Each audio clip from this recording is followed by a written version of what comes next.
എടി നിന്റെ വീട്ടിൽ നിന്നേ പപ്പയും മമ്മിയും അളിയനും പിള്ളേരൊക്കെ ഉണ്ട്. അവർക്ക് കഴിക്കാൻ എന്തെങ്കിലും ഉണ്ടോ അവിടെ?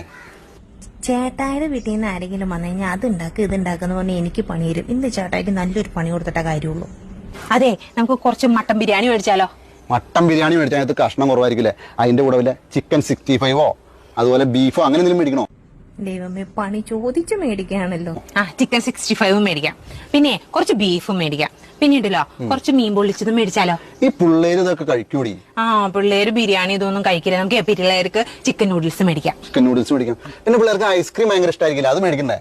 ഐസ്ക്രീം ഭയങ്കര ഇഷ്ടം, എനിക്ക് ഭയങ്കര ഇഷ്ടം. മേടിച്ചോ. ഇത്രയും പോരേടി. അളിയാ കേട്ടില്ലേ? ഈ പറഞ്ഞതൊക്കെ വരുമ്പോ മേടിച്ചോണ്ട് വരാട്ടോ. ഏതളിയൻ? നിന്റെ ആങ്ങള, അതായത് എന്റെ അളിയൻ. അവൻ വീട്ടിൽ നിന്ന് ഇറങ്ങാൻ നേരത്ത് പറഞ്ഞു, അളിയൻ കടയിലൊന്നും പോയി ബുദ്ധിമുട്ടണ്ട, എന്നാ വേണ്ടെന്ന് വെച്ചാൽ ഞാൻ മേടിച്ചോണ്ട് വരാന്ന് പറഞ്ഞു. ഞാൻ ആയിക്കോട്ടെ എന്നും പറഞ്ഞു. ഇനി എന്തെങ്കിലും വേണോ? വേണമെങ്കിൽ ഇപ്പൊ വിളിച്ചു പറയാം.